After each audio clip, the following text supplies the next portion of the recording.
Hello, hello. Welcome to the Eddie Conversation podcast. My name is Eddie Vigil, and I am your host.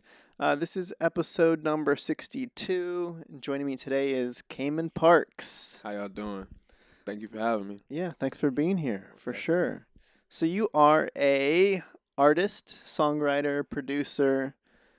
Anything else you would add to that list while we're I'll say I have a label, working on that. Okay. Entrepreneur, mogul.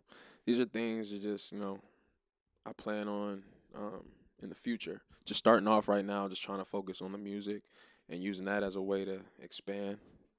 So yeah, that's really what I can say I am as of right now. The music More so world. the music. Yeah, I have other interests though. So, but the music is gonna be. I feel as though what sets me apart and allows me to take on other things. You know what I mean? Yeah. So let's just rattle off those other interests while we're here too. What are you referring to when? As far as interests, Yeah. I've always been interested in clothing, art, business, like money. It's not even the money aspect though. It's, just being able to have something and say it's yours. You know what I mean? Or give something away to family or just it just feels good to be able to come up. You know what I mean? Okay. To own something, own it for a little short period of time, build it up, and have somebody else see the value in it and take it off your hands. It shows you like, okay, I'm dope. Like Yeah. everything I do is dope. You know what I Okay. mean? That's what Sure. That's why I want to do business. All right, business. Yeah, I know. For me, business scares me when money comes up. I know I shudder a little bit. Yeah. But no, it's cool that you're tackling it head on, and that's kind of One day, not yeah. yet. We just day by day, brick by brick. Sure, for Yeah. sure. Okay, so let's start with. So I know I want to talk a lot about just you as a person. Mhm. I know I'm a big fan of talking process, Yeah. like in the artistic sense, because of course I come from the film world, Mhm. but there's a lot. I mean, there's tons of overlap between film and music, and the creative. It's art. Yes, the artistry of building, Cinema, coming music. up with something out of nothing and Mhm. sharing it with the world. Facts. So, let's start with. Okay, I don't know. Okay, let's start. I want to hear. Is there okay? Yeah, I was gonna say also Sure. aside from that, I'm there with you because I get it. It has to do with like the the era, time period that influences music and cinema as well. What's going on in real life, and so I'm there with you. Like I like music and cinema. Those are things that are Yeah, super I dope. know. I know. Music's scary. I mean, that's why I enjoy. That's why I'm excited to talk to you too. Is because like I don't. I'm always trying to expand my own knowledge of other. You can No, I get you. yeah. Try to talk to people you might not necessarily talk to on a daily basis. Understand mental perspective, different things like that. That's what you meant more so. Yeah, because I know, like, as a let's just say when I'm directing a film and I have to come into contact with the musician to talk about like what are we trying to say with this particular scene or what song do we want to play over the sequence. Like Got you. music evokes feeling Mm-hmm. and understanding on even how to build something for Helps a the particular aesthetic. moment. Yeah, Yeah. like it's that stuff still goes over my head Nah, I sometimes. got you. So Nah, yeah, I get what you're saying. all right, so let's start with. Let's just start from the beginning. Let's just go from. So we're currently in Los Angeles, California. Yeah. We were talking a little bit, very briefly, before rolling cameras on like where I was from. I'm from Reno, Nevada, so I didn't come too far. I've been here like 3 years. But you, how long have you been Out in here? LA? Yeah. About going on 3 years. Okay. 2018, 2019, somewhere in between there. I moved. Okay. Yeah, moved out here. All right. So I want to hear about everything. So I don't know where to start. As we can talk about, I'll just rattle off some starting points and just let me know where it makes sense to start. So Okay. we can talk about getting to Los Angeles Okay. and then what it was like landing here and getting your footing and building a foundation. And there's the whole COVID thing, which we don't have to linger on COVID too much. We all know. Oh, we can still, but there's that. Mm-hmm. There's the what got you to Los Angeles in the first place. Okay, all that. There's pre-LA life. Right. Okay. Yeah. Should we start from the beginning and move up, or you want to move backwards? Oh my goodness. So much. It's just so much. I'll start back. Okay. I was born in Rockville, Maryland. That's in like Montgomery County, but I've lived in like Laurel, PG County, Maryland. You know, obviously I have a mom and dad. My mom, dad, fairly young, I'll say. Not too young, but they're fairly young. I wasn't raised with both of my parents. More so just raised with my mom, and we moved around a lot. Just from Maryland, DC, Florida, and Houston. And then, you know, in between those time periods, I had just little things happen in life. Like, you know, my grandpa got sick, so I would just go live with my grandma. You know what I mean? So I went from Maryland to Broward County, Florida, back to Maryland, but in Baltimore. Is this like grade school ages or okay? Yeah, this is maybe like 6 years old. Maybe Okay. So K first, second, somewhere in between there. So I just moved around a lot. And as a kid, it kind of sucked. But looking back at it, it kind of molded me. I have a lot of different perspectives. I have a different understanding for people. You know what I mean? I notice a lot of people don't mesh with people well. They have a hard time. I guess I got all that out in grade school. You know what I mean? Yeah. I had to learn early. So it benefited me in the long run. And then I moved here when I was 20. So that was a big jump there. Yeah. Yeah. It was. It was a time. That was a crazy time period of life. I'm not gonna lie. Whenever I made the decision, because it wasn't a smart decision. It wasn't a smart decision. There was. Okay. Well, I was gonna say I want to. Okay. Before we jump into the move. Okay. I want to put more context on. Okay, so you're moving around a lot as a kid. Yeah. You were saying you're observing the world and had to kind of like come to terms with certain elements of people at that time to just assimilate quickly. Like, okay, because I'm trying to. I relate because I know during like from 1st to 5th grade for me, I hopped. I think I don't know. It was like 5 different elementary schools or something like that as a kid. Me too, bro.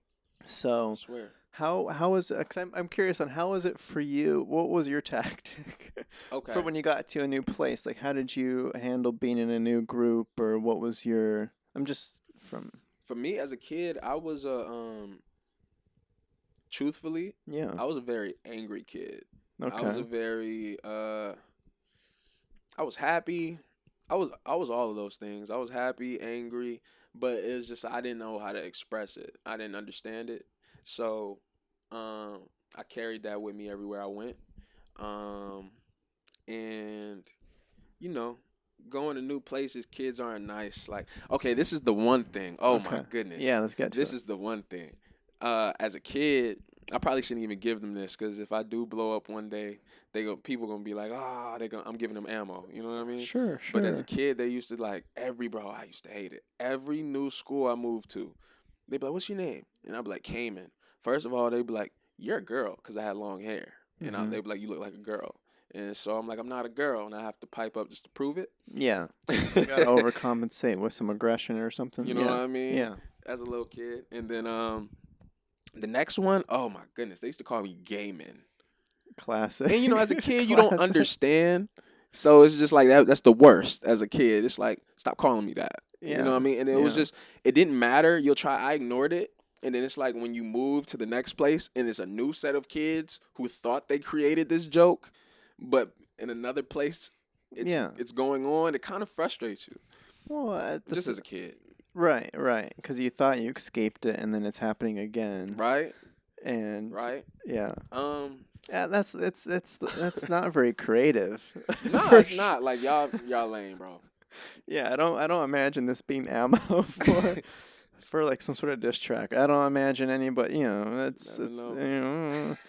okay, all right. So yeah, classic. So were you? I'm still trying to gauge. This is our first interaction, Nah, really. So yeah, I'm, yeah. I'm trying to gauge. Um, you mentioned being having the different moods. Like you were kind of everything as a kid, of course. But like, Mm, do you describe yourself as more introverted, extroverted? How do you um okay. like did you jump into a new school and I was a man. were you hiding in the corner or were you I was an showcased? extrovert. I was a mix. Okay. I was a mix. I was a kid who, like, um I wanted friends. You Hmm. know what I mean? Yeah. I longed for that. And then on top of that, my mom was like a single mom for a period of time. Um, and I'll get into that. I'll explain that furthermore. But so, single mom, she did the best she could. Like, I swear to God, like my mom had me at 21. I'm 23. I turn 24 next month. I couldn't imagine. Yeah. Like, you know what I mean? So, Yeah, my parents had me at 18. oh, you get it. Yeah. I couldn't imagine. You know what I'm saying? So, um, as a kid, my mom did her best, and I mean, she really did her best. Like, she did her best to not let me feel anything, any struggle, anything we're going through. And I just think that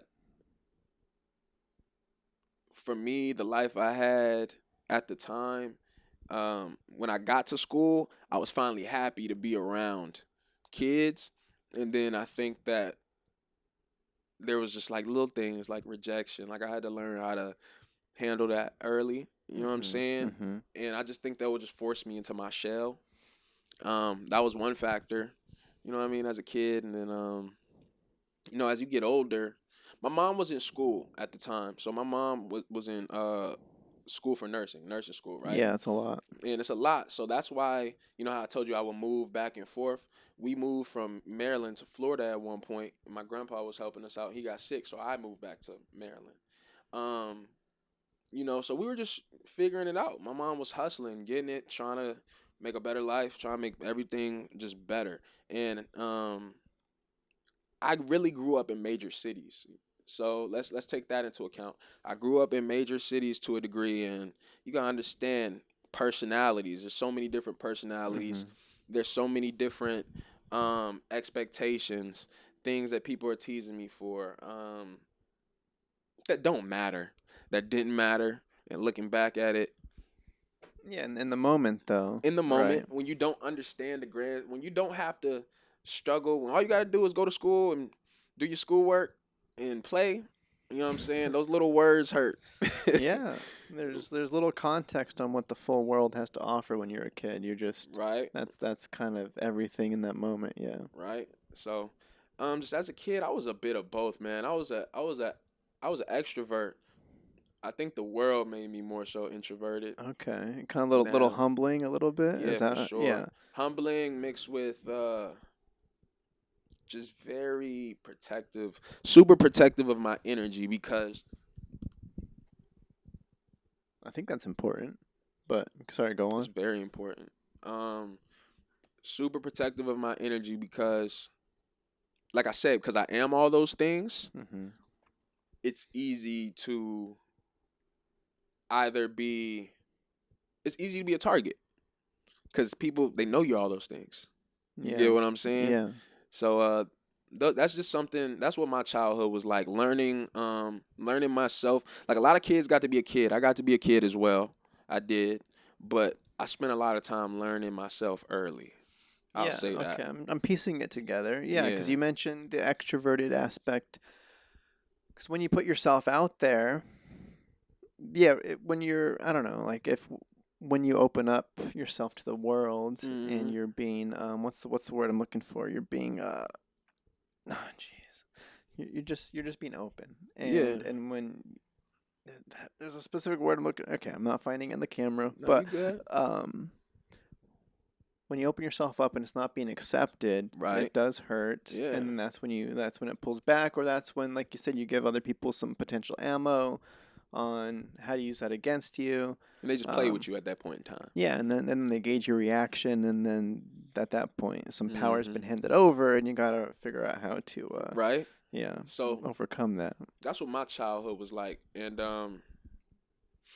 also I could say growing up for me, um, man, life was just fast and blurry. Mm-hmm. You know what I mean? Like even though I'm aware, bro, I remember everything. It blows my parents' minds. Like it blows my mom's mind. And to give you some history on my dad, Yeah. um, my dad actually, you know, younger when I was a baby, my dad was moving fast and he got hemmed up and got some jail time or whatever the case. But so that's why, you know, there was a time period where he wasn't around and he wasn't present. Now, he's out, he's doing his thing, you know what I mean? He lives in DC. He owns a couple companies. He's just putting in just getting his groundwork done. He's been out to LA, linked with me. We've linked a couple times. Um, and just getting to know each other, like, you know what I mean? So I think that that played a role, not knowing who he was at that Mm-hmm. time, because I didn't know Mm-hmm. myself. Like I didn't have someone to teach me certain things. Like my mom could only teach me but so much. Right. You know what I mean? Yeah. She tried though. She did her part, but she could only teach me but so much. Mm-hmm. So I think that that aspect of things kind of made growing up a little more difficult. Um, and that's what my childhood was like. So, at what point did you start experimenting with your writing and music, or like at what point did that start trickling in? With I'm not just a fan of music, I Yeah, also want to. writing or interest in music. I mean, yeah, I'm assuming that they're Okay, different stages. So whichever one came, I'm I'll say assuming music came first. But my yeah. mom told me when I was little she used to play. Um, she used to play like Jay-Z. And what are those things as a baby? You know, they put the babies in and it like holds them up and they bounce in it. Yeah, yeah, yeah. And my mom would just be like, I'll be bouncing it all day. Like the Jay-Z album. Like Hard Okay. Knock Life. Like, you know, it has that sample, the Annie sample. Uh-huh. Yeah, yeah, yeah. So like as a kid, I'm like, I love this. You know what I mean? And then as a kid I remember having a Walkman and that's a little circle thing you pop the CD in, right? That's a Walkman. I don't know. You don't remember those little CD players you could lift the Well, top and you yeah, could I put your know. CD I in? think that's just a CD player. I Okay, think a we could call it. Walkman's different. Okay, we can call it that CD player. But I don't know. We have no idea what we're talking about. Go on. Uh, You could play CDs as yep, mobily. right. Have my headphones. I remember just listening to like Bow Wow Unleashed, the album, or like just like as a kid, Chris Brown, Omarion. Who else did I like? Those were the CDs I was listening to. How did you pick the CDs? How Okay, did the yeah. this is gonna blow your mind. It's Okay. crazy you asked that. When I was a kid, like I had a fly mom. Like my mom was wavy. My mom had me at 21, so she was a kid. So you gotta understand, anything going on in urban pop culture, she's on it. Not anything, cause my mom was strict too. She didn't let me listen to dirty music as a kid. There were certain songs, certain things I couldn't listen to. Yeah, like the explicit or Even just the songs, okay, yeah. cause she knew what they was talking about, and I was a fast kid. You know what I mean? I learned quick. You could cut through just the good beat and actually get the message. But Right, yeah. right. To the point where I would be repeating things. I would be repeating lyrics in context of things that are like happening in life. Like you know Yeah. what I mean? It's just Yeah. not good for a kid. But but I'm sorry. What was the Okay, we were question you asked talking about before? how you chose the CDs you were listening That's to. right. Okay. As a kid, I don't know how I became a Bow Wow fan. I just think I was little and I had braids and he had braids Mm-hmm. and I was like, I look like him, so that's who I want to be. You know Yeah. what I mean? Yeah. Um, Now I'll remember this. I remember my mom getting the college dropout, and she had a bunch of CDs in the car, like Alicia Keys, Beyonce, Usher, Confessions. Like this was that era, and I remember he just had like a big like purple bear on the CD, on a silver CD, and I was like, put that in, and that was a song. But let me give you an even better one. This is the Sure. best one. I should have gave this one first. My mom went and bought me when I was learning how to read, of course, I think everybody learned through Dr. Seuss, Yeah, but it's a classic. right. Yeah. But aside from that, my mom went. There was this LL Cool J book, and the book came with a CD player, and I mean, it came with a CD, and you slide it in the CD player, right? Cool. And you could just listen to the rap. He raps it as you could read the book, and I literally learned partially how to read from a LL Cool J book. Like, and it's kind of crazy. I'm rapping now, That's very cool. but it's like it's just crazy because I never forced this rap stuff, bro. Yeah. It just came full circle. Okay. Like I never forced it, bro. It's crazy, So it kind of a little subliminal right? seed potentially, Definitely. or who knows? But that no, that's Definitely. very cool. It's a seed. That's how I learned how to read. That's probably a lot of the intention behind him making the book in the first place too, was just introducing this Yeah. art To the kids to the kids in a cool in way. an appropriate way. Yeah. Yeah. Yeah, versus the way that your mom was trying to prevent you, like not that not that you'd be listening to that explicit music as like a toddler or whatever, No, but yeah, definitely. it's She gave me an alternative, something that could be beneficial. yeah. Also, it's like kids playing Grand Theft Auto. I had a lot of kids in my neighborhood playing that. My mom didn't let me do that as a kid. Mm-hmm. Rated E games, and I had Leapfrog. You know, I was learning Okay. how to read. I feel like it's the same concept. Like you listen to rap music as a young kid, certain rap, you might grow up fast. Versus if you listen to what's appropriate to you, it might help with your development, and you'll be able to gauge things when they come your way later Okay, on. all right. So you give a lot of credit to 100%. nice. Love that. Cool. Talking about my mom, 100%. Yeah, no, for sure. Okay, so you're listening to this music. At what point did you like what comes next in terms of did you did you say to yourself, I'll just feed some potential answers here. Okay. Did you say to yourself like the producer brain turned on first, where you just want to make stuff, or was it the lyrical side turned on first, or What it how? was this. I'll say it was the artist perspective, not more so producers, the artists. Because as a kid I didn't have cable, right? Okay. So I didn't have MTV. I didn't have 106 in Park. So anytime I went to a family member or a family friend's house that had it, whether I might put on Disney Channel or Nickelodeon, but when 4 o'clock come on, it's time to put on BET because 106 in Park. And like I grew up on that, and literally 106 in Park, Rap City, The Basement, and just watching all these artists. Like I felt like one of them. And You know what I mean? around is this like high school? Is this middle Oh school? nah, not even. Third grade? Not I'm even. trying Now to- you good? This is like 2002, 2003. I'm 5. This is like when Bow Wow What? dropped Basketball, like Mike. You know what I mean? You're Like doing 4 p.m. BET at 5 years old? what? Okay. Yes, All but right. listen, because everybody knew about it, and then you gotta think about. I didn't live in the worst areas, but I lived in pretty bad areas where things could happen, but you got to look at the pool, like the type of people, like the race. You know what I'm saying? It's a lot of black people, a lot of Spanish people, and that's our entertainment. So, the older kids, everybody outside Okay. playing, they like it's time to go inside. Yeah. BET's coming on 106 in Park. You know what I mean? That was just really the thing at the time. It was the thing, and just I'll say seeing artists was my first artist in radio.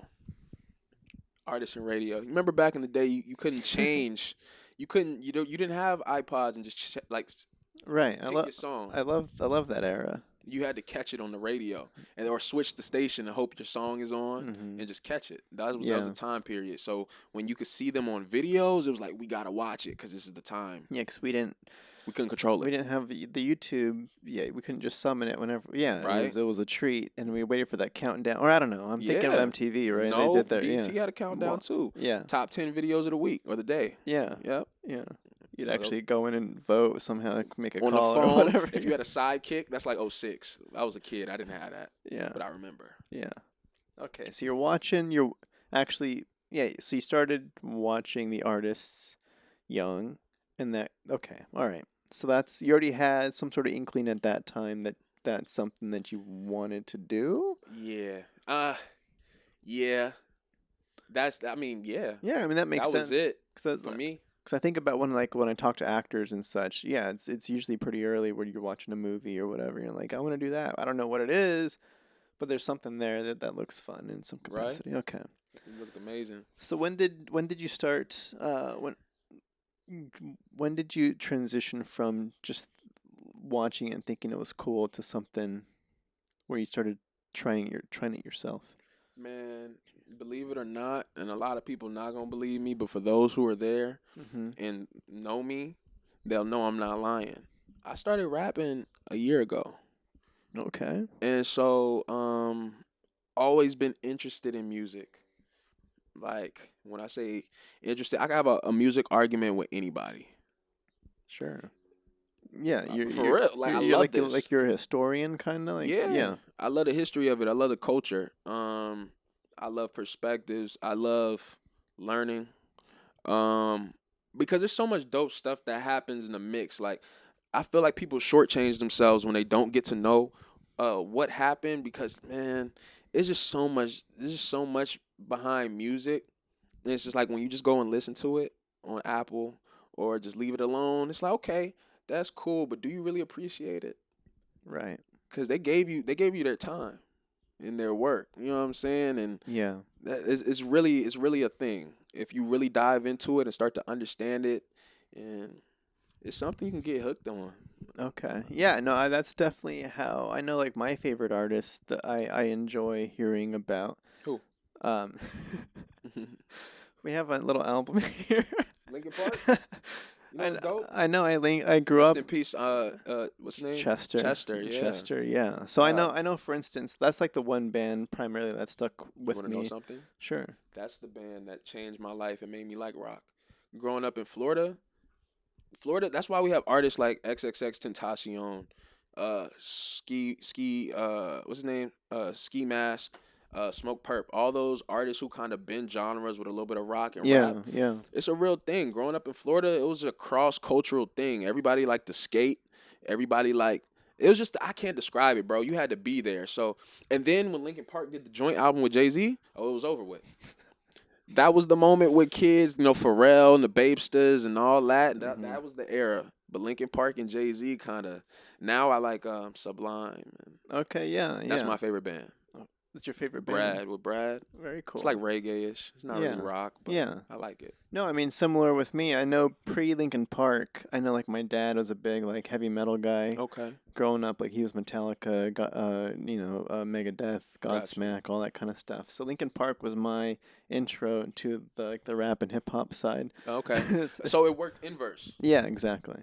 Got So you. that's I mean so I know I always enjoy hearing about like their process Hmm. and hearing more about like just their journeys They and were I know everything. yeah so it amplifies the music 100%. So diving deeper, Hmm. it's kind of the it's why we love what we do, yeah, in a way. No, that's a fact, man. It's a fact. Okay, so you just okay, all right, so I'm trying It's a to big gap, bro. that's a big gap. It's a big gap. So what I'm trying to bridge, what were you doing, what I get you. what was your dream, I guess, just for context, what pre let's Pre-music. oh, yeah, pre-music or pre Deep. how does it yeah. No, you good. Deep down, I always knew it was music and like my heart. You know what I'm saying? Mhm. Like I always knew it was. Um, I remember one time when I was 7, I wrote a rap for my mom, and it wasn't good.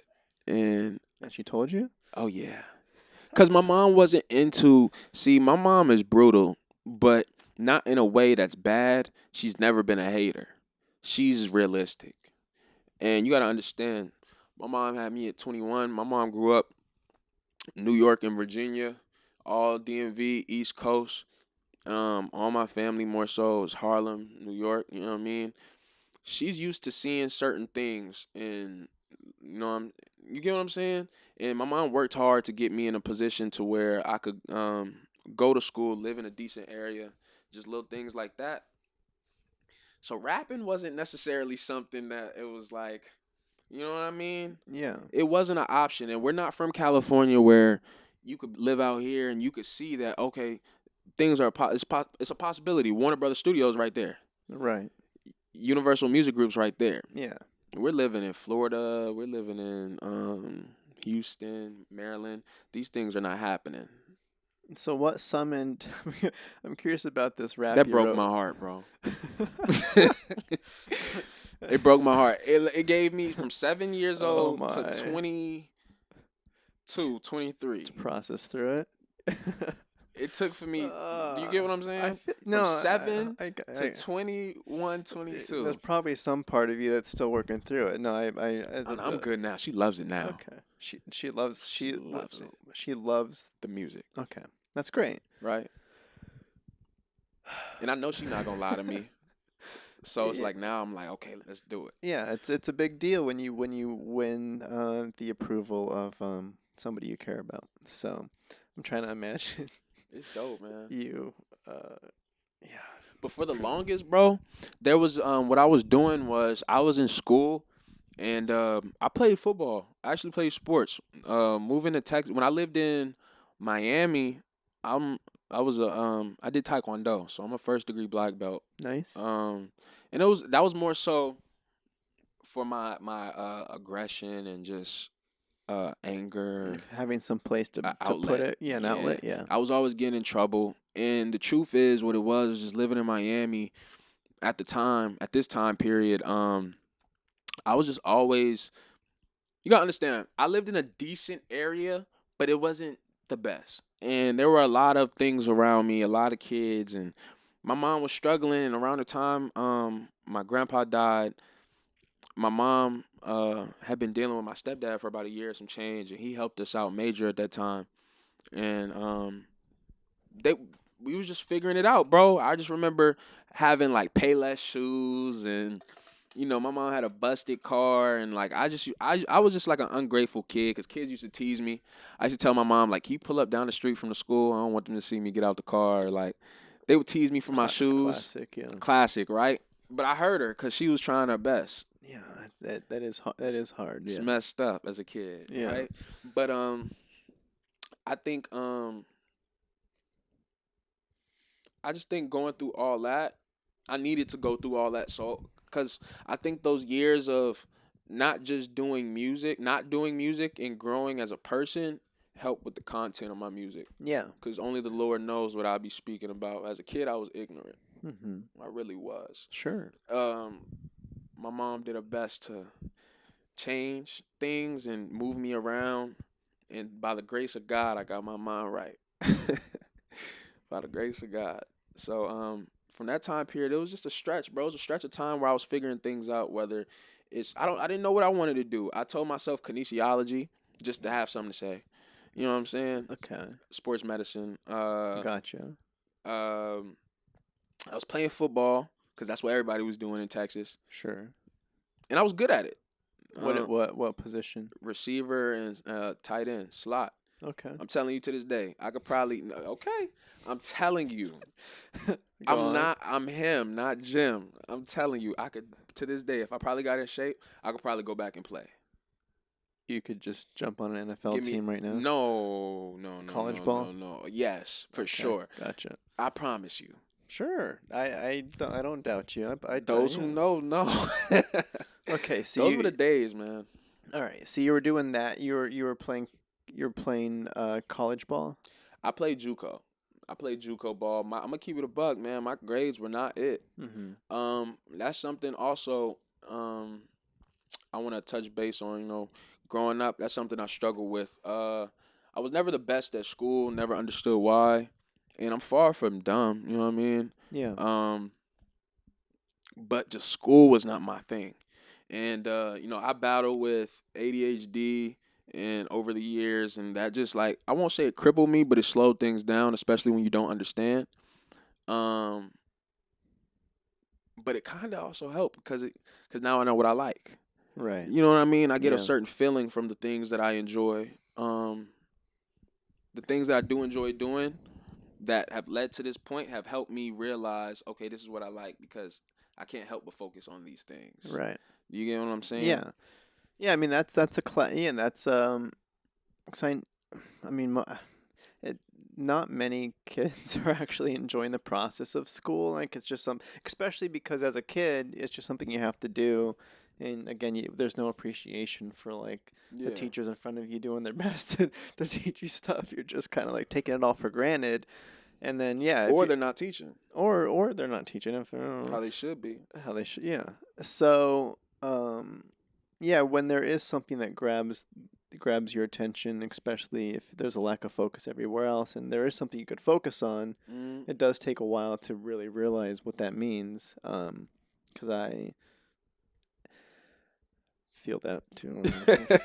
No, I mean, there's definitely specific topics. Like when I look back on myself, like filmmaker Eddie versus like high school, didn't know what he was doing. Eddie, it's easy to track. Like, all right, I really enjoyed that editing class, or doing that little new segment for school. Really lit me up in a way that hadn't like nothing else was really doing or whatever. What was the moment where you took it serious? Like, you was like, okay, this is for real. This is what I want to do. I waited till I did 5 years in college for a engineering degree. How was that? Torture. But like I mean, math came easy to me, so that was the Lucky direction. you. That was the direction that I went. Like I didn't have to try in school to Yeah, ace my see? math classes. See, that's not me. Yeah. Okay, so you were a math and science guy, but you struggle with English and social studies. Yeah. That's Like everybody. yeah. That's it's either you're good at English and social studies and struggle in math and science, or vice versa. Yeah, like when going to like history class, like I'm not good at memorizing dates or like I'm good at like I'll read a thing and I'll take away a message, but I don't like when you're quizzed on specificities and stuff, like a lot of Yeah. that doesn't retain. So I'm Got just you. like, but yeah, math came easy, so I chased the engineering degree because there's that's a nice easy money route, Mhm. and I didn't really want to do it in the end. Like I got my bachelor's and then You like, for what? All for what? All this for what? I still have my take similar to like what you said. Like there are takeaways from experiences Of in life course. that help give toward the current path. Mhm. So I do have I have found a way to spin it in a positive light. Most But definitely. I was 23 when I finished college, and then I decided like my goal was get the money, do some time in the engineering realm, and then move to Los Angeles Got you. with like a little foundation of cash in the back pocket so I can buy some time to learn the film side. No, facts. So I feel that. instead, I was like I didn't do the work and I went straight into like learning the craft right after school and I decided to take it seriously and went from there. That's what's up, though. But I don't know how yeah, yeah. How does it feel? No, it feels great. No, it feels great. Yeah, my last semester, I guess my to bridge and finish that off. My last semester of college, I Mm. was having like this inner craving of like I need some creativity in my life because I'm dying of all Yeah. this math and science. So I was like, I'm gonna take a acting 101 class just for fun, for myself, Yeah. for my health, and that resparked and brought me out in a creative sense. So Mhm. once I had graduated and there were no jobs in the engineering field because of reasons, um, I was like, well, It's a time. perfect time because I've been relit on the Life gave creative. you a reason. Yeah, I was like, let's do it. Yeah. Yeah, That's the best feeling. and Because especially when you try not to lie to yourself about something, because it's easy to convince ourselves to do whatever we want to do. It's easy to convince yourself, like, okay, I'm not supposed to be eating that, but you know what? Nah, I deserve that. Like, I worked hard today. I worked hard today. I got up and did my chores. I went to work. Like, that's what you're supposed to do. Right. Yeah. Okay. So where we were? Okay, I'm just okay. So was it always a plan to move to Los Angeles? Okay, no, man. Honestly, as a kid, all I wanted, like, truthfully, as a kid, all I wanted was simple things. I wanted a Mitsubishi Eclipse. That's my favorite car to this day. I need one. I need one. Yeah, it's feel me? still on the bucket list. I Yeah. just need one, Okay. right? A Is there 03, an 03? yeah, or a 2000, Yeah. right? I just need Sure. one. The GT. Okay. I need one. But I think that's attainable. oh yeah, it is. Yeah. I've already looked in it. Once this rap keeps going up, Yeah. I'm gonna grab it, Sweet. right? Just for me as a kid, Yeah. No. Just for those that stuff days, feels great. right? Yeah. I just wanted that, a Escalade, a nice apartment. Like I wanted a condo in Miami Beach, South Okay. Beach. I could overlook, go walk out, go to the beach. That's all I Sure. ever really wanted. I never really been too like money hungry. I want to Mm-hmm. be able to do what I want to do. Um, I'm sorry. What was your question again? So was moving to Los Angeles Got you. always a part of the plan? No, it really wasn't. What made that part of the plan was when I was in high school, I actually ended up dating a girl who, Congrats. right? No, I ended up dating a girl, and she's a dancer, like she dances and stuff. Mm-hmm. She kind of like sparked my interest because see where I grow up. And even in football culture, you're taught to be quiet. Like, be quiet. Let your talent show or stop talking. It's just little things like that. They try to Mm-hmm. kind of not I won't say block your shine, but control you. You know what I Yeah. mean? So okay, I'm trying to think of. There's multiple contexts in which you're told to be quiet on the on the because I mean that you don't want to talk back to your coach. Nah, for sure, but it's a difference between talking back. A lot of these adults are bruised kids. Okay, yeah, for sure, Truthfully, yeah, because it hundred happened to percent. me. So I'm speaking from a perspective of um this is my moment to talk. You feel me? Not yeah, I said it. Yeah, say it. Yeah. Nah, but just that's just really what it is. A lot of authoritative figures are bruised kids and they're in it for the wrong reasons. Mm-hmm. So it's like that's just my perspective on it. So when what was the question? I I lost don't it one more remember time. either. I was more getting sidetracked with thinking about the positive spin. Okay, talk to I'm me. always on a I'm a very glass half full Right? like You're positive supposed to outlook be. where I was trying to imagine the benefit of the doubt of like, all right, let's be quiet team. We'll let our play do the talking. We'll, Well, you know, that's a like good coach. yeah, like this dispute you two are having here. We'll sort it out via the play. Mm, Whoever performs better gets the position and gets the start, like that right. sort of thing. At all, like let's not talk about it. Let's execute and whatever's best for the team we'll do, like kind of thing. Like yeah, That's different. You know what I'm saying? If you're a problem, you got to get removed. You know what I mean? yeah. That's one thing. But no, I'm more so speaking from a perspective of like real life, not the perspective of how things should be. Like I'm talking about, when they let that one asshole in, and he's like, "Oh, it's my time." You know what I'm saying? Yeah, yeah, There's yeah, that in everything. There's for that sure. in everything in life. Um, so I'm more so speaking from that perspective of that person. Um, but to you know, a sidebar from that, I'll say that with throughout that time period and me figuring all that out, I just think that I was building a lot of character. I was figuring myself out, and I do think that at the time I don't think I was mature enough. I do think that with this music, I think it's a blessing from God. Um, I think him allowing me to be in LA is a blessing. And I Hmm. think him meeting the girl that I was with at the time was um that was what the purpose was. Whatever my purpose was to be there for her was that, but I think it was more so like, yo, you need to get to LA. Okay. It's okay for you to be outspoken. It's okay for you to go after things that you naturally like. It's not wrong. You don't have to conform. You don't have to go the safe route because it's safe. Hmm. You know what I mean? If you want Yeah. something, go and get it. You got one life, and that's how I guess I'll say I moved. I can L.A. My interest in L.A. Okay, that was the initial seed of The initial seed of action. yeah.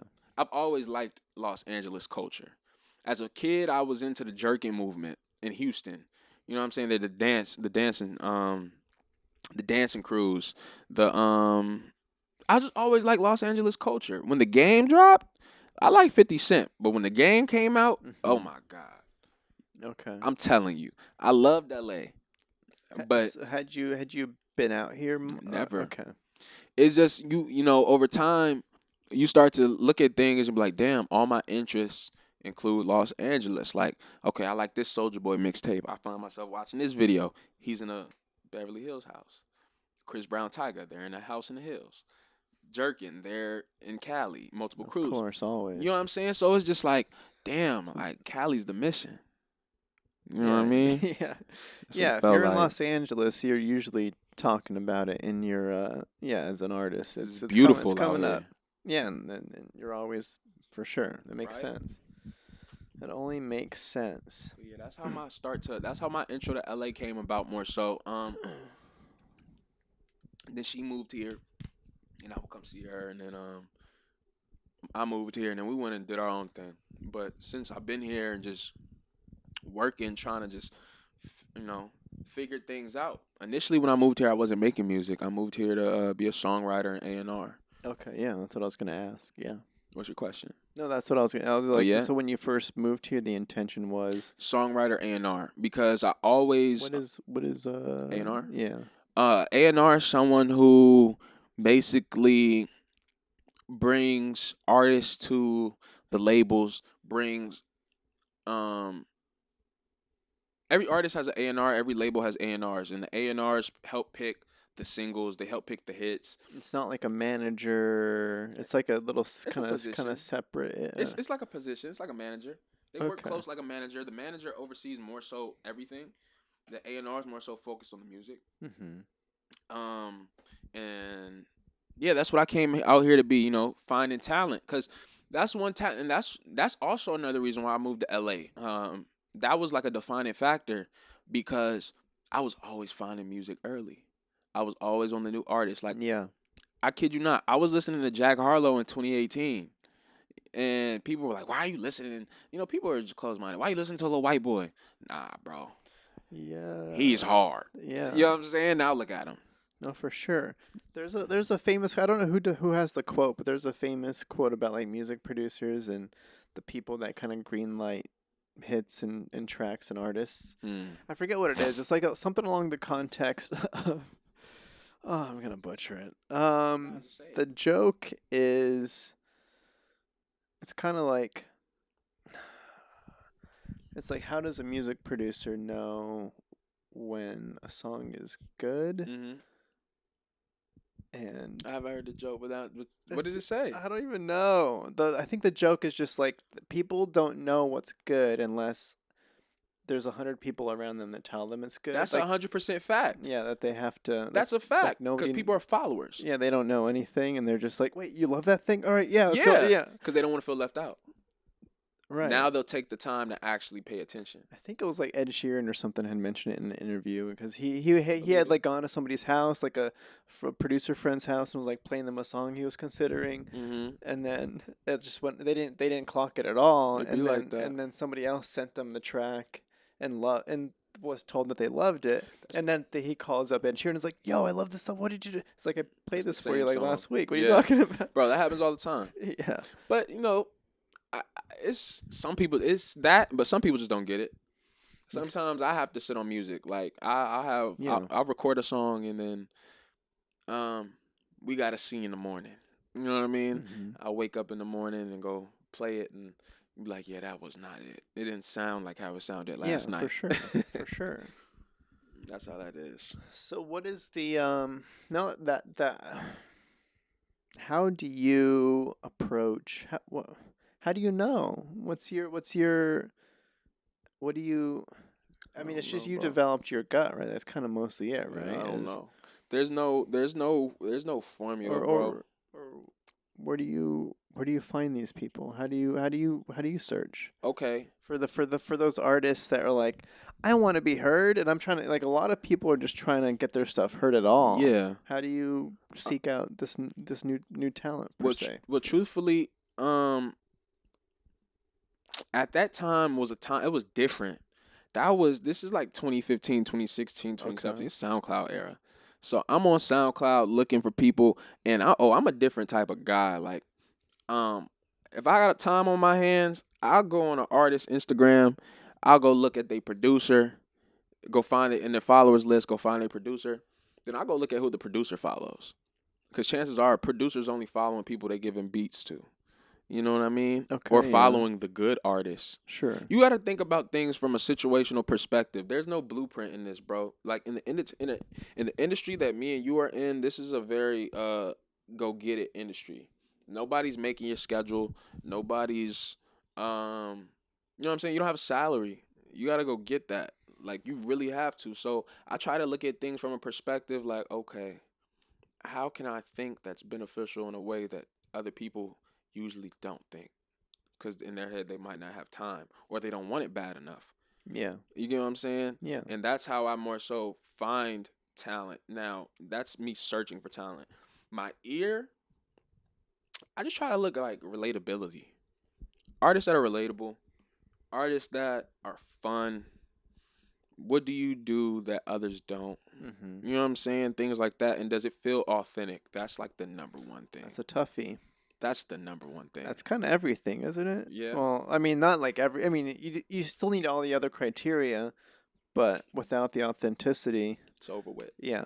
You get lost in the mix. Like, that's a good song, but your name never holds.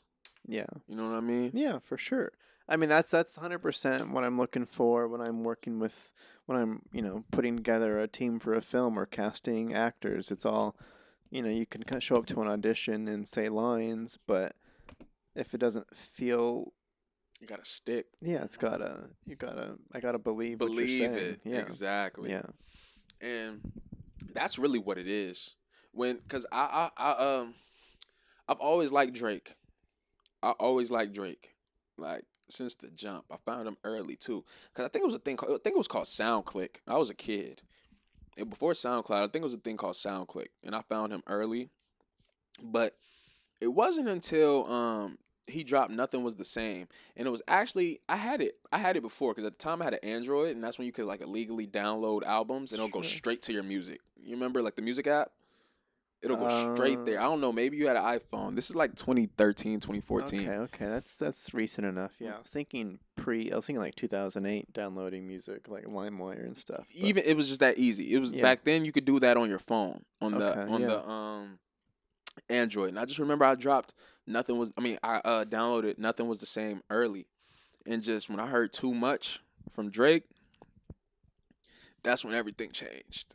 Even though I have so many other rappers that I love, that moment was like when I realized I was like, okay, this is why you're good. It feels authentic. It sounds authentic in the message. You know what I mean? That song right there changed my life. Yeah. I'm not gonna lie. It sounded good. It was relatable, and you felt every word. Yeah. I remember I would literally get my ass up early and walk to school just to listen. That's how you know. I swear, I'm a weird guy, bro. I do a lot of stuff that's people would deem extra, but it's just for me, right? Yeah, that's. You know what I'm saying, brings me sounds peace. Healthy, right? Yeah. I don't see anything wrong with that. Okay, no, that makes sense. Authenticity, bro. Authenticity, relatability, and I'll say, consistency. Consistency. Consistency. That's huge. That's everything. I think that's what makes a great artist. And quality. Consistency doesn't have to be the drop. Consistency could be the quality. Like if you know what I'm saying? Gotcha. Like I could drop every year, but if everything I drop is crazy, you gotta appreciate it. This is when I want to drop, but what I give you is amazing. Yeah, versus Mediocre. versus every year, but summer misses and. But this was good. You know what I'm saying? Yeah. It's like, okay, it's cool. You know what I mean? That's how I look at those type of things. Great. But yeah, man. Great. Thinking about, I think this is a good chance to dive into this EP of yours. Okay. You released your first EP. Most definitely. March of 2022. So we're currently in April still. It was last month. It's called Weight of the World. Yes, sir. Congratulations. I appreciate it. So with all this being said about you, put a lot of work in, a lot of time in listening to music. You've been seeking out more obscure new artists that others aren't listening for. You've developed an ear. Mm-hmm. You appreciate lyrics from a young age. You've been able to dissect and understand messaging. So when it comes to you developing your own work Yeah. and understanding and appreciating all of that process, how did you go about tackling this thing? Or how did what or why did how did You good, man. why?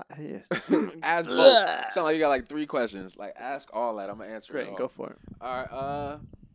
More so for me, when I made the decision that I was gonna start making music life, truthfully, moving to LA caused a lot of it brought me a lot of pain and lessons. And opportunity though. Yeah. And I feel as though you got to be willing to go through certain things to grow. And just looking at the trajectory of how my life was going, where football wasn't working out and me and my parents weren't seeing eye to eye and just things like that, I think I had to go through certain things in life.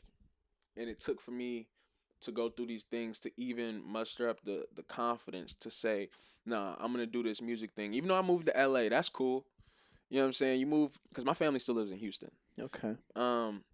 So for me to move, that was a big step. But I was like, nah, you gotta try it. You know what I'm saying? I tried to write for a couple people, and those artists are talented. You know what I'm saying? It's just a difference of understanding. They're from here. They got life going on, school, other different things. And for me, I gave up everything I had and everything I love and like who I was to come here and become somebody new. Even though it's not somebody new, it's me. It's just a reintroduction. Yeah. I had to go through these things that made me build up the strength. And like, so when you ask me what was my process, I'm gonna tell you just like truth, just getting up every day. And this is pre-recording. This is life. Getting up every day and just going to search for my purpose. You know what I mean? Like I know I want to do music, but what's my purpose? What's my reason? What does he want to use me for? You know what I'm saying? Yeah, the whole why, right? Right? Yeah. Because a lot of people are so angry and so frustrated because they don't ask these questions. They're hard questions. And you won't get the answer when you ask yourself. It takes time. But at least that you're like, when you're aware of these things, like, damn, I'm unsure of this and that, it makes life easier because you're like, okay, I'm still working towards something. Now you don't feel lost. And so I had to go through a lot of life that led me up to this point to where I started making music. And I had a friend, God bless his soul, Yusuf, he passed away, he got murdered. And a week later, I started rapping. Wow. And I wanted to put out a tape immediately. But I understood I was nice for rapping for like 2 weeks. I was really nice for rapping for 2 weeks. Like I dropped a rap video and people was like, whoa, because they didn't know me for that. Yeah, yeah. You get what I'm saying? Yeah, you're able to do a little surprise attack. People hitting me in the DMs, and at that point in time, I was like, wow, they like it. Okay. You know what I'm saying? I could do this. I wanted to drop a tape, and I decided to treat it like a craft and treat it like some good cooking, like with love and care. I wasn't gonna just microwave it. We put it in the crock pot, let it sit for a year, marinate, cook up, and then I felt as though I went through enough stuff, and I was like, now it's time to drop a tape discussing my journey a little bit. Not more so the journey, but the lessons learned and the emotions felt. I made a tape. When I made the tape, I initially put more songs on the tape. I had about 8 to 9 songs. And I think there's 5. Is there 4 tracks? 4. I narrowed it down. And the reason I narrowed it down is because I wanted to more so focus on the project is called Weight of the World, and it's more so me discussing things that emotions young men go through on a daily, especially when you're trying to live, you're not just coasting. There's a difference between coasting and trying to live. Trying to live is okay. It's like this is a saying in the streets. Players do what they can, or players do what they want. Suckers do what they can, right? And so that's a lesson. But like, let's really look at it like this from a perspective of life. It's like, are you living or are you living? You get what I'm saying? I could Yeah. live. I could go get me a job and I could do the safe thing and Yeah. work. But like, what if? That's the question I never wanted to live with. And I think that's what the music represents in my project. It represents somebody who, or something, more so somebody who really wants good in their heart of hearts, and nothing but bad keeps happening, but they keep going. Mm-hmm. You get what I'm saying? Yeah. Yeah. And that's why I gave different songs. The first song, "What You Gonna Do for Yourself," was it's more so introspective. It's like a thought. You know what I mean? And the truth is, I want that to be a song that, like, if you listen to the beat, it's real popish and it's real upbeat. I just want that to be something. If you like, most people like stuff like that, but a lot of people are too ashamed to admit it. Like, I want to make music that makes the uncomfortable person comfortable, confident. I You love know it. what I I'm love saying? that. I love that. Strong. Like, I can't sing, and I sang "What You Gonna Do for Yourself." Mm-hmm. You know what I'm saying? I can't sing, and I came on my first song on a project like that, because it was more so I want to lead by example. I want to set that tone of just live, do it, have fun, be you, and just be you, have fun. That's why I started it. Niggas ain't know that I start like this. Walked over 1,000 miles so I could walk like this. I took a lot of shit so I could talk like this. So when I start, you gotta listen while I pop my shit. And that's just literally me talking about my journey in Yeah. 4 bars. Yeah. I walked over 1,000 miles so I could walk like this. If you do something for 10,000 hours, you're gonna be a professional. Right. You're gonna be better, All the work that people don't see you putting in, then they just see the final product. Yeah. right? No, like, this has been a thing. I've really been rapping for 3 years, if you think about it, because what I'm Mm-hmm. talking about, even though it's just now dropped. You know what I mean? Yeah. I know. I love it. And Hello is y'all gonna see the video for that soon, but Hello is just more so like it's a conversation with a therapist. It's a conversation with a friend, someone you can lean on, someone you could trust, and it's just discussing more so the emotions. That's deep talks take the edge off a couple of loose screws and you straighten in, because I'm about to set it off. You know, they say you crazy, so deep talks, therapy, anything, or just release. You know what I mean? Mm-hmm. That's what that song was more so for. Just me expressing. It's a thank you to those who are there for me and those that help me, and it's also a song for those who, if you're ever feeling like you need to talk to somebody, you could play it. Because one thing that I've gone through in this journey of LA really is homelessness. Mm. And I went through real homelessness and I didn't have to, but I felt like I needed this rap to go. Like, my life's dependent on this. You know what I mean? Yeah. And so it's like, what else am I gonna do? I gotta stick it out. And I just remember during those times when you walking outside with bags, with multiple bags, people look down on you, bro. And I felt that. And I'm far from homeless.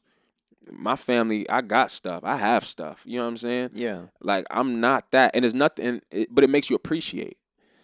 It makes you appreciate. It makes you appreciate, and it makes you love different. Because people weren't speaking to me, and I saw how they treated people on the regular. So that's why, I just want to make a song, like, to be able to be spoken to is a blessing. Because people walk past homeless people all day like they're nothing. That's why, hello, how's your morning? How you doing?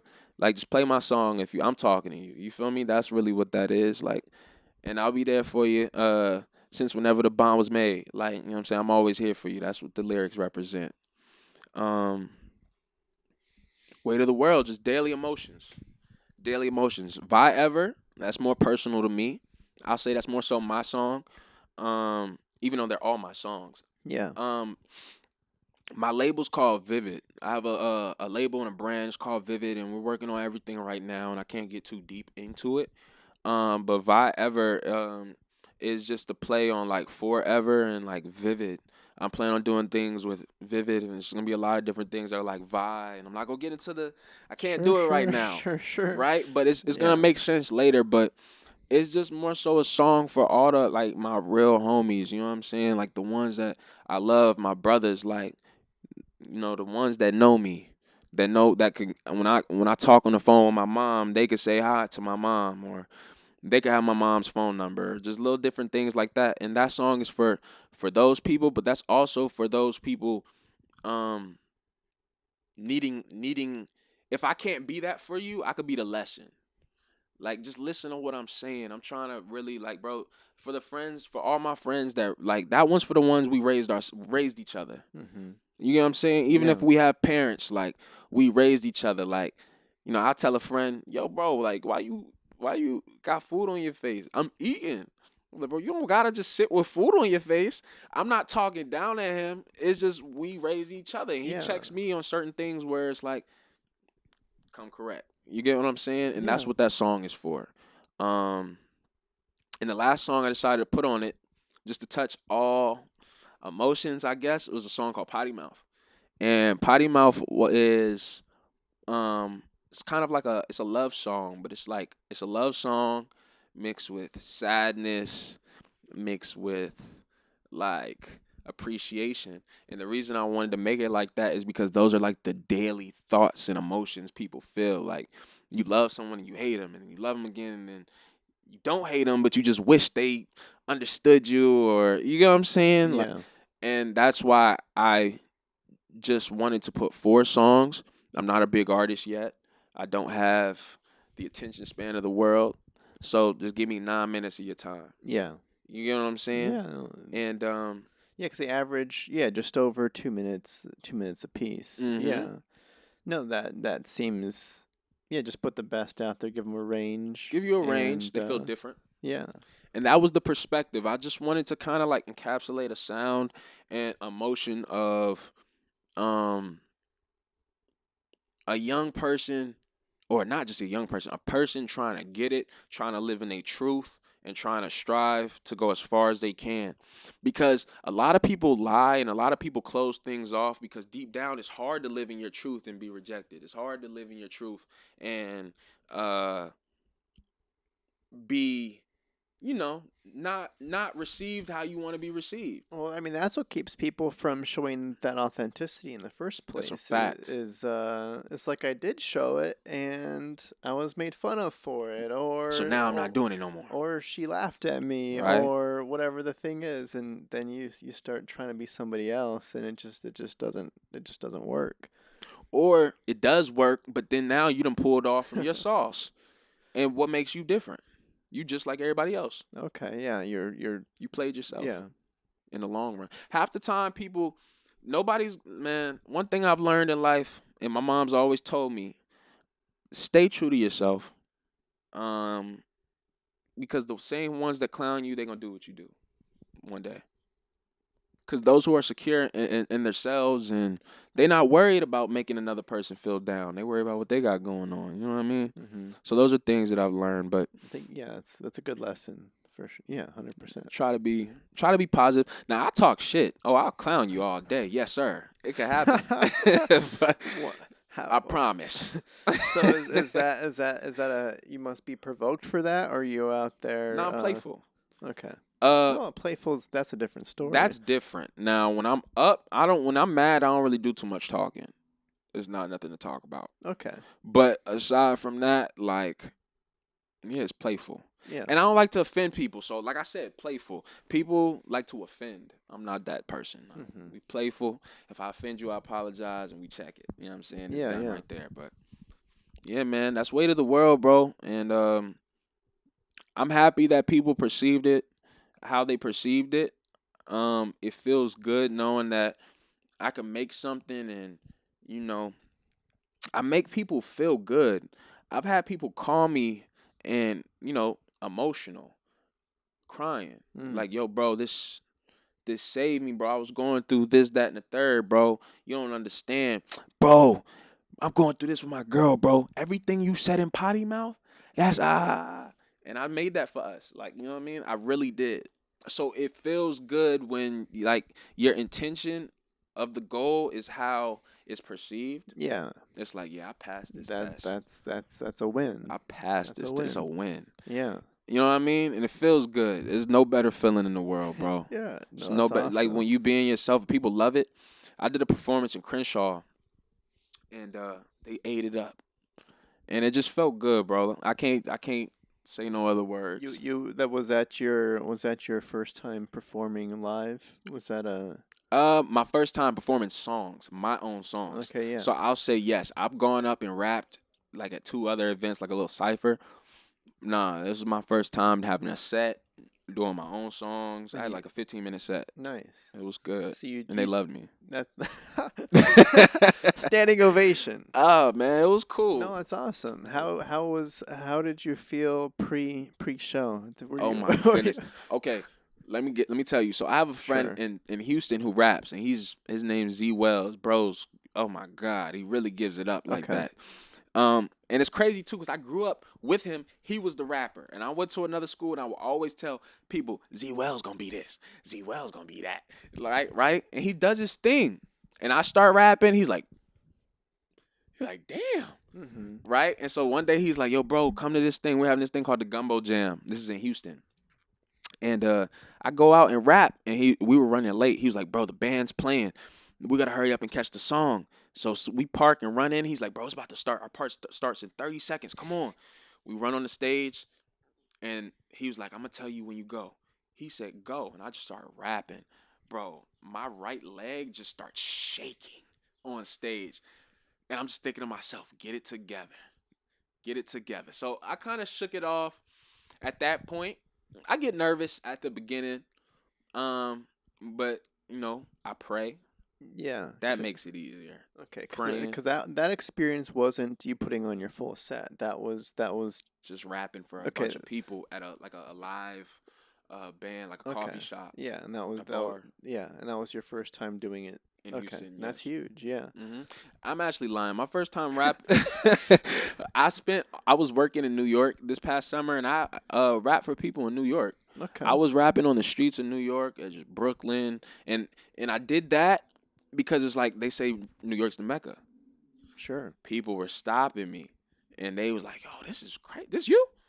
Like there would be people posted outside with their speakers. They're like, "Bro, let me connect to this real quick," and they be like, "This you?"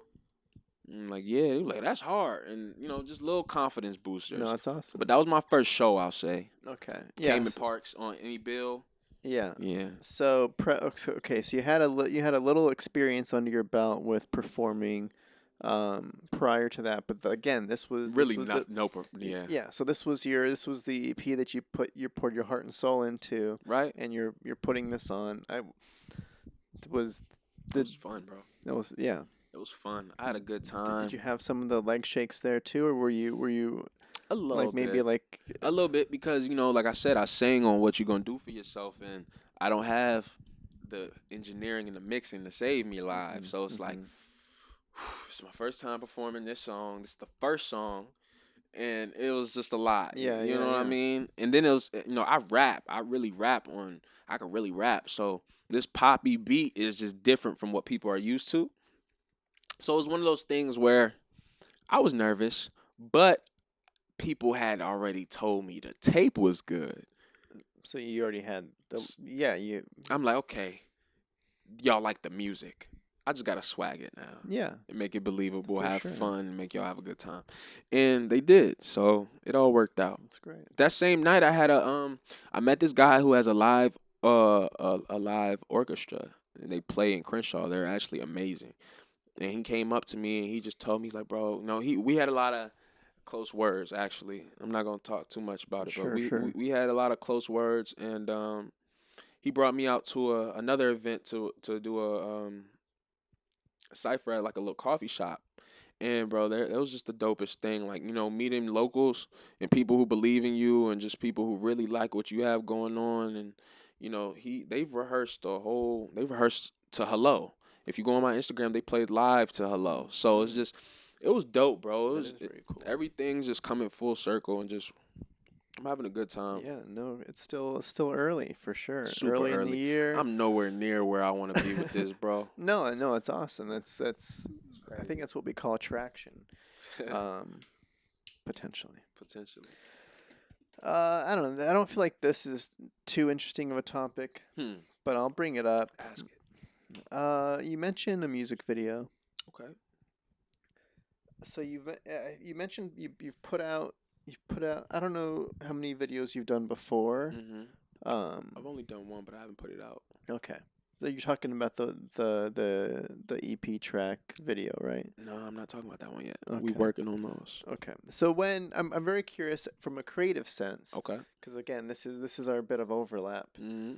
When you are considering creating a music video for a track of your own making, Right. how much thought and consideration do you put into the visual element? Like, do you bring on a director to help handle and curate this thing? Do you are you bringing on more of a cinematographer type to help with the visual element, or do you want to take the opportunity to I would like to. do all of it? I would like to be heavily involved. Um, I do have a couple of peers, and they're great at their job. They work with some notable people. You know what I'm saying? They do Mm-hmm. their thing, and they're videographers, photographers, and they write scripts. They do they just do they do a lot of stuff. They got a photography studio. They book with different companies, stuff like Yeah, that. yeah. And I just try to take a little bit. You know what I'm saying? I really want to be authentic because I feel as though Weight of the World is personal to me. Like, this is really my first anything. It's just the EP. It's not an album. But I want to give y'all an understanding of my world. I want to bring y'all into my pain, my lessons, Yeah, and like who you and who I are am. just as an artist. Yeah. Right, and even creatively, like with the creativity, I might not make the videos like exactly like my life. I might go crazy with it, like, you know what I'm saying. But Yeah. but it's art nonetheless, and like I kind of want to because one day I want to, bro. I want to act. Oh, really? Yeah, when Okay. I tell All you, right. man, I'm not. This rap thing is.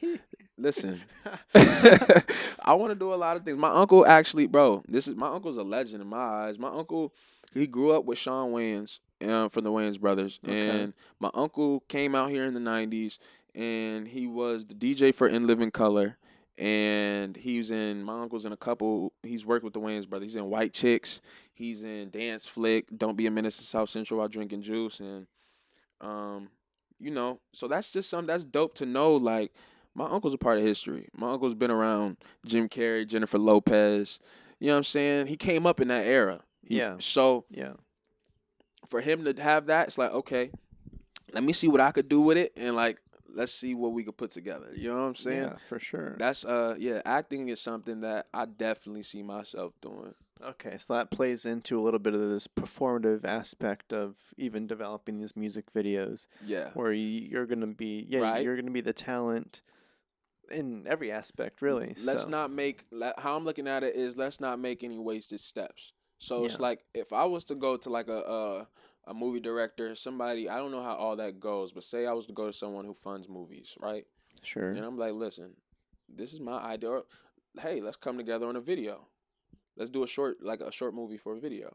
You Yeah, know what I'm saying? Those are yeah, stepping stones for people to be like, okay, maybe we could take him serious in this aspect. And I could do more. I could start writing scripts and stuff like that just to prepare myself. But sure. just, yeah, that's my Okay. interest, bro. All that.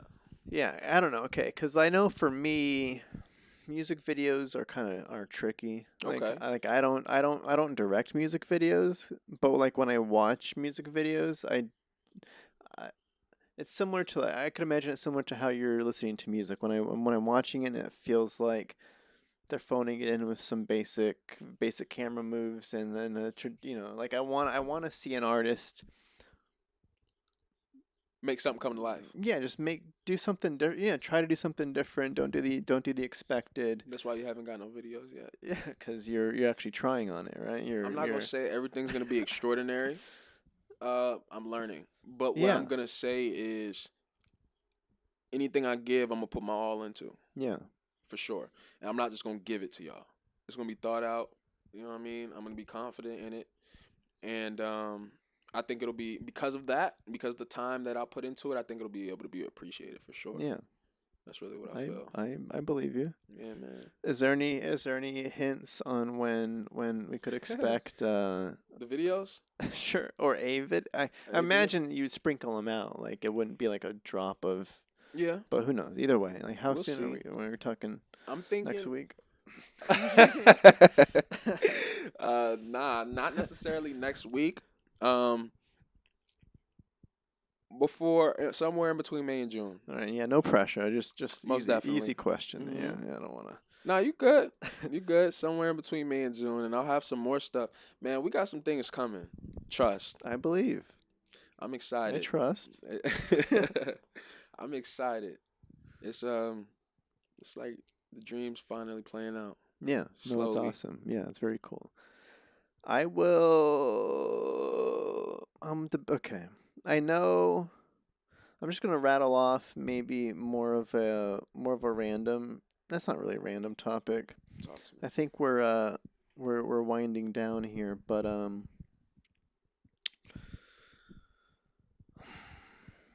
let's see. I'm debating on what thing to throw at you here. Mm-mm. Let's see. How much? Jeez, this. The question is, Talk to me. let's talk about health. Okay. There's physical health, there's mental health. Mm. How, I guess just this is more I guess random curiosity, but how do you approach those aspects in your life? Like what priority do you each take, or how do you manage, how do you walk through all that? All right. For me, I say with physical health has always been something that's important to me. Um, playing sports, I would try to remain in shape, just make sure my body was healthy so I could actually participate. Um, those things are good because it plays into your confidence. Mm-hmm. You know what I mean? But I do think mental health is something that needs to be discussed more often. Um, and it needs to have less of a stigma to it because have everybody got something wrong with them. Really, Yeah, everybody got their own form of traumas. Everybody has their own form of understanding, and everybody got their own perspective. And so, I think for me, mental health, truthfully, I never, I didn't start taking care of my mental health until I'll more so say I moved to LA, and that's because I didn't have to, because I was just sheltered from certain things. Like I went through a lot growing up as a kid, and then my mom moved me to a decent area in the suburbs in Texas. And when she moved me there, that's when I kind of things were easier. I didn't have to fight. I didn't have to worry about certain struggles. It was like focus on school. Now that might have been hard, but shoot, all I had to do was focus on school and football. sure. Now moved to LA, dealing with a mix of personalities, being alone, at that being broke. Mm-hmm. Then you dealing with other things. You might like not to even toot my own horn, but I'm dealing with dudes who might be mad because I look better than them or I'm flyer.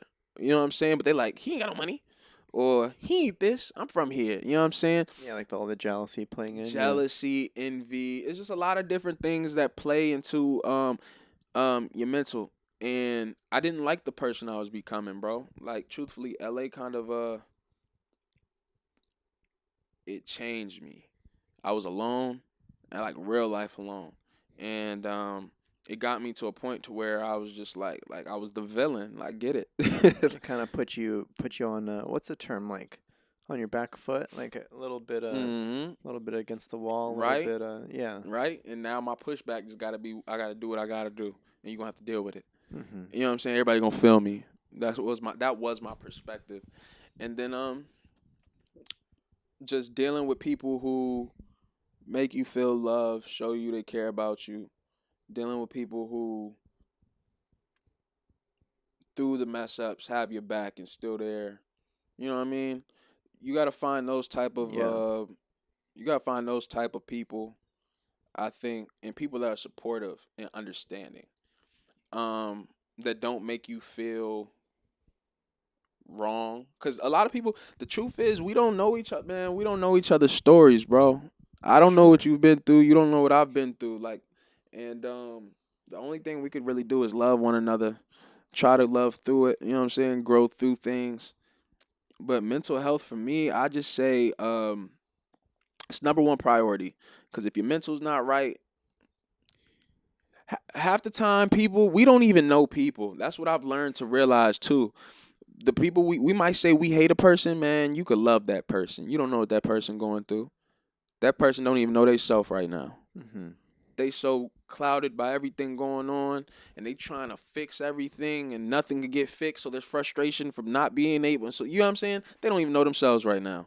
Right. And so that's just one thing I've learned with mental health. You gotta love people. You gotta be there for people. You gotta be understanding, and you gotta do that for yourself too. And you have to understand. And you can't give up on yourself. You gotta understand that it's a process. It takes time, and it takes work. Working on your mental health really takes work. Accountability. Yes. Those type accountability, of consistency. Consistency. That's the one. Accountability, consistency. Those type of things. I'll say will help you on your day to day. You know what I'm saying? And setting goals. And not basing your expectations on not set expectations, but realistic ones. Right, which is again the hard part. So you gotta aim too high sometimes and not hit it to understand what one is capable of. You've heard Homecoming by Kanye? He says, reach for the stars so if you fall, you land in a cloud. Oh, wow. You know what I mean? It's a classic quote. Classic. Yeah. And it's just real. It's just real. That's real. So, like, not high expectation, per se. I'll say, what's the word? Well, I mean, I know what you mean, because I mean, there is the tendency, let's say, to set too high of an expectation for yourself, and it backfires and sets you back because you're like, can I even do this? Like everything kind of creeps in when you don't hit the goal, and you even second guess why are you even doing anything at all, Right? And then you just give up on it. Right. Versus understanding that the goal initially set was too high of a bar for who you were at that time. At that time. So it's not unattainable. It was just an overreach at that time. Yeah, at that time. That's a fact. Yeah. And I think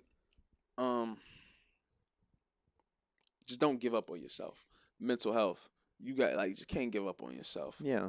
You're gonna mess up. You're gonna have days where you slip. Yeah, man. I think mental health is something that we definitely need to talk. That needs to be spoken about, and that's what I talk about in my music. Right. Yeah. Literally. A lot of your messaging was, You know what I'm saying? I've gone through therapy as a kid. My mom would take me to therapy.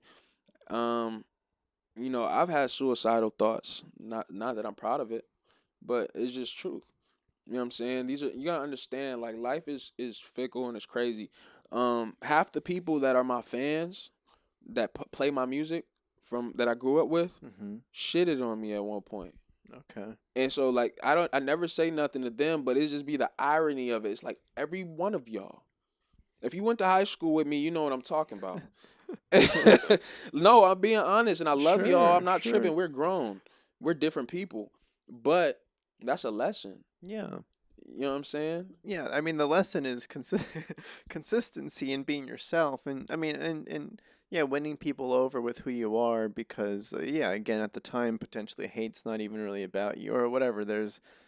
It feels good to win over people who once looked down on you or such. Yeah, didn't understand you for whatever reason. Yeah, but you know, through those lessons, I feel like I had to learn, like, okay, history repeats itself, life repeats itself. Yeah. So you got to handle things different now that you know. You know what I mean? 100%. And those are the lessons I've learned, man.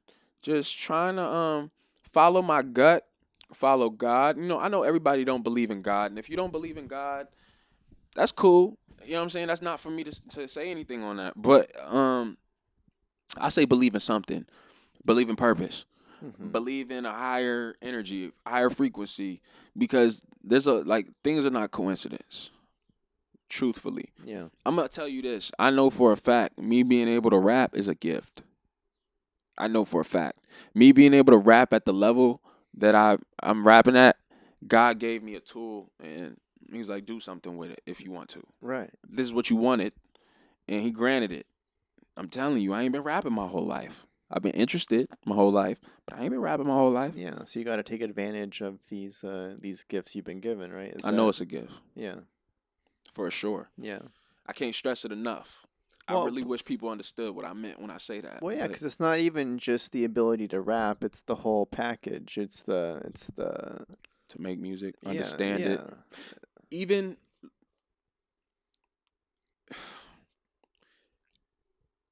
there's been so many times where I was not equipped to go somewhere or have something, and God's told me go, Yeah. go. You have better to, go. You have to, yeah. And it's like I'm just sitting on my ass. I'm not gonna go. And I've never just been so uncomfortable just sitting down. Like fuck, I'm gonna go because it's killing me. Yeah, there's like some resistance there. Yeah. It's killing me. I can't explain it. I've been no, You know what I mean? I've been there. I've been Okay. there. It hurts. It hurts. And you must, yeah, follow. Yeah. There's something. Right. Yeah. And it just always ends up working out. So it's like I've just learned to follow my intuition. Mm-hmm. Stay genuine, stay true, give thanks, and just try to grow every day and learn from mistakes. That's really what this journey's been about. Yeah. Truthfully, Yeah. that's all this journey's been about, bro. Because I don't care about money. Like, I'm doing this because I know money will come, but I don't care about money, bro. Yeah, you just got to get your clips and your condo in Florida. Nah, I want more now. All right, okay. I want more now. I want it all. Oh, sure, I came sure. to LA. I see how they living. I don't know. I'm a simple dude, you know, but Yeah. yeah, I guess from my perspective, as long as you have that like what's the term? Like you hit your main goals and everything after that's just like additional bonus points Right. or whatever. Like you're like I'm good from here on out. I did everything I I've wanted got my to do. eclipse and I'm good. And then you know you suffice that kid urge. Man. Your kid version is gonna be super proud. And Right. It's like, man, with this everything else is bonus. I never thought I'd even get this car. Man, I used to go in like Midnight Club Dub Edition and just ride out to like an Eclipse or like an Escalade. Like one day it's gonna be me, just riding out. Of course, there are nicer cars. Like I love cars. That's You know the what I fun mean? part. That's the fun part, though. Is Right. yeah. It's crazy. So I know. I'll just rattle off like a thing that as a kid, when I was a kid in school, because of course my name is Eddie. Yeah. I don't know if you did this, but like I would combine my name with other words and think it was like really cool, right? Maybe, yeah. So I did the Ed. Like for me, it's easy. I did Edzilla. I combined Got you. Eddie with Godzilla and just said Edzilla, and I would Okay. like illustrate what Edzilla, whatever. No, And I got you. when I realized that Edzilla was seven letters in length on the word, I was like, this could fit on a license plate. When I'm old enough to have a car, This is what you. Oh, so you're fulfilling that. yeah, as a kid, I was Got like, you. I'm totally gonna put Edzilla on my car. 100. And then when you get older, you're like, I'm not doing that. I did it. Oh, you did it. Yeah. I feel it, but that's dope though. That's something dope you could do. You know what I mean? Yeah, and it's easy. It's Yeah. an additional $25, and then your kid version is I got it out of the way. Satisfied. So I can relate. All right, I'm just gonna. This is one more question. Okay. This is more of a topical one because yesterday, I think it was yesterday, it was Earth Day. Okay. And I know I've been seeing a lot of people on Instagram be posting about on their stories about how this is more of like a broader commentary on. I don't want to talk about like the news cycle or like the headlines that we're seeing more common. Like there's a war in Ukraine going on. There's a lot. There's so much stuff going on. I don't want to list off all the atrocities in the world currently. You good. It's just a crazy world we live in. So Earth Day, I know a lot of people were re-highlighting the moment of no return on the planet of like the whole climate and the CO2 emissions and the I don't know how this is just more of a random topical thing. When you Talk to hear me. of Earth Day, I don't know how much do you think about You the want the truth? the planet? You want Yeah, the truth? When I think of Earth Day, I just remember like green shirts and shit, like at school. I'm just being honest, but uh, like okay, yeah. I'll Sorry. say no. You're good. I'll say more so. I'm not too um, I'm not too hung up on that topic, but I will say this: I don't litter. I try not to. No, really, I don't throw stuff in the ocean. Um, I try to I look at it like this. You know what I'm saying? Sure. How do you You're see it? supposed to take care of what's yours, and this earth is ours, and Mm-hmm. it's not promised. It's like life. You know what I'm saying? Earth is life, so it's not promised. Um, my mom's name is Shantae, and the words of Shantae is you can fuck it up if you want to. You feel me? Mm-hmm. Meaning, you get one perfect clean slate, one chance. You can mess it up if you want to, and I just feel as though as people we gotta stop littering. We gotta stop throwing stuff in the ocean, bro. Just little stuff like that, bro. Like this world is already crazy as it is. I don't know. I don't know too much about climate, but I know what we do affects different things. Mm-hmm. I know the weather's crazy nowadays, and the, I could get even deeper into it if I wanted to. If you want to go that far, I do think I do believe in climate change. Sure. I believe in government stuff like that, but I'm not gonna get too deep into that. Well, because I mean, there's always people kind of suggesting ways in how to limit your impact on the environment and such. Like, for instance, thrifting clothes versus buying the new clothes. There's the don't eat beef because of the cows thing. There's the don't eat fish because of the oceans thing. The Donate fish. Explain. don't eat Oh, fish. don't eat. Don't I thought eat. you said donate. I'm like, they're dead. Donate I'm fish. finna No, eat that yeah, catfish, don't man. don't eat fish because of we're Yeah. overfishing the oceans and we Okay. need fish to the ocean's important to the overall health of the world. There's all Okay. so I mean, I remember. Okay, so plastic. I worked with a Angela Means. She's actually Felicia from Friday. You seen Friday with Ice Cube? Yes. You remember? Craig, let me Oh borrow your yeah, that's car. She was my classic. boss. I worked on a vegan food This truck. is the by Felicia. This is the By specific. Yeah. Felicia, her. She lives in Los Angeles, and she owns a vegan food truck called Jackfruit Cafe. Oh, nice. Yeah, and when I met her through my uncle, and when I first moved to LA, I started working for her food truck as a cashier, and just I would listen to her talk about that stuff, just like and I realized I'm like, damn, like the vegan community is in the climate too, but I understood why once she started diving into things, and she will always, oh my gosh, she would just be so irritated in the food truck talking shit. She'd be like, "These people so wasteful." Like she always Right. said Right. that. Yeah. hundred But it percent. makes you realize people are wasteful. People really are wasteful. And I'm like, damn. So I do think we need to change. I think we need to go green. I want a Tesla. Yeah. There you go. You know what I mean? I think just everything. I even think going vegan is going to be more beneficial. It's going to help our mood. I know that might be a little I sidebar. don't know. I don't know. Have you ever gone vegan? No. I have. No, I'm dead for real. and And and you saw a change in 100%. so was it more like you stopped eating all the processed meats and gone out to Taco Bell or was it the new was it because sometimes I was changing a diet Hmm.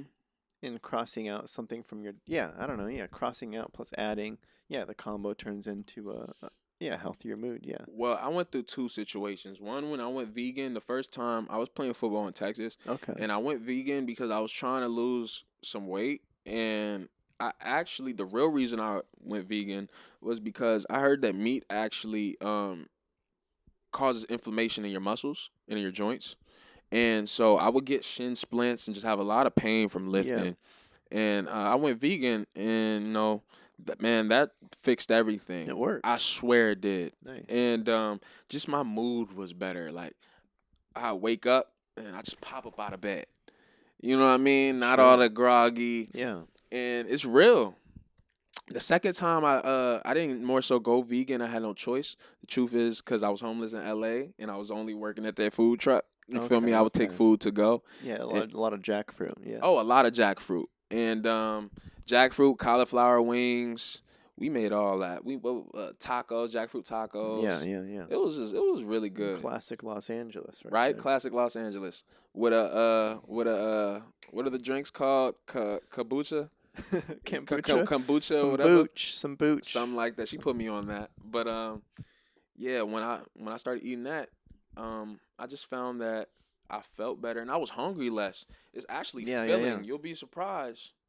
Vegan food is like really filling, but that just made me realize, like, damn, as people, America teaches us to be wasteful. Consume. Down to the fast food, down to the lifestyle, everything. It's crazy. For sure. Yeah, I mean, you don't really need as much food as you think you do. At all. Because a lot of us, like, and I know for like me in set life and stuff, like I don't really move that much. Right. I'm not, like an athlete. You need more. That's you need more to just do what you need to do. But yeah. Either way, Earth Day, everybody. What's Earth Day for you? I don't know. It's more just seeing stuff on Instagram more. No, I feel like I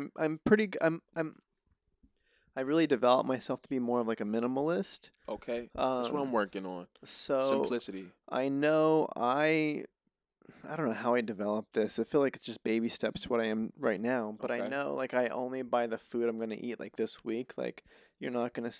Because I always hate, again, the wasteful thing is when you go through your fridge, you're like, oh, this is expired, toss this. Oh, I forgot I didn't eat this leftover from that restaurant. Right. Like, that feels... I hate when... Wasted money, wasted all that. So, like, I just buy... I meal prep. I eat what I'm going to do, and then go to the next thing, refresh... So I'm pretty good about I don't know. I feel like I'm in a pretty good spot, but I know there's always just the being mindful about like I know specifically. I saw the thrifting recommendation. I'm like, because I know I want to buy like new these black pants are so old and they're like faded, and I want to get like some Nobody new. Will know. I wouldn't have known. Sure. Word. So I want to update some wardrobe, and then I saw the advice to that you see a pile of like a waste, a landfill full of clothing that was tossed from like a Kohl's and whatever. You a flannel or something. So it's just maybe try thrifting first, and then buy the new clothes as more of a for sure as the secondary. No, that gets done just for the means of my pockets. Like, sure, that too. If we go shopping, I'm gonna hit the thrift shop first. Just not saying that I'm gonna go get it, but you just never know. Yeah, well, you literally. Then don't I'm gonna know. go to the mall. That's how I rock. Yeah, so that's what that plugged into my brain. I was like, oh, I guess I'll look first at the thrift store. Okay, well, Caymen, my God, that's one. I got a question for you. Sure. What do you got? What'd you take from the project when you listened to the project? What did I take from your project? Mm-hmm. I know I gave it one listen through. Okay.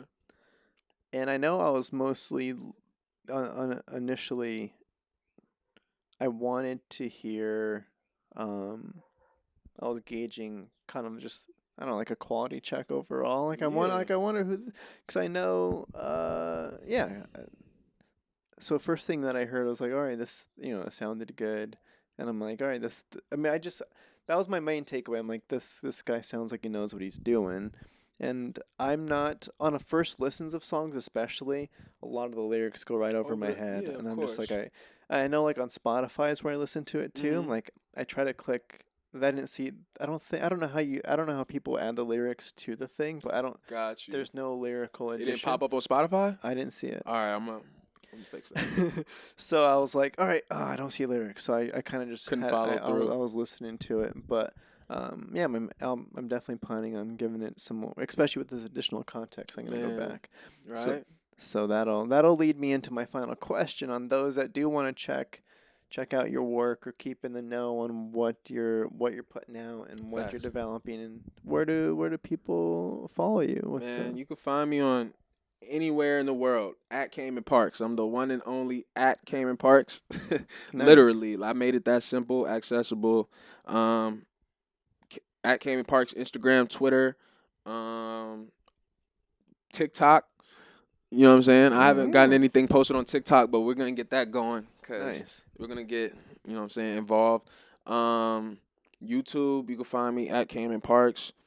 Uh, all of it's simple. It's just my name. You know what Yeah, I mean? Trying to just stay authentic, true. You know who I am. That's how I'm trying to go about these love it. things. Great. I appreciate. First of all, thank you, Eddie, for having me, man. I had a good time. I appreciate what you do too, cause I watched your interview with Kaylin.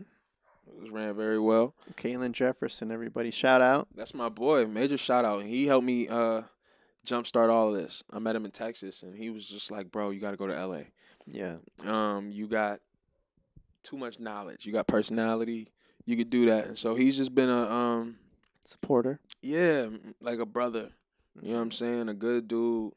Because he didn't have to help me. You know, he grew up out here. He's giving me resources, access to resources, because he just wants to see me win. So anytime you get people like that, you gotta show love, show that love back. You know Yeah, what I mean?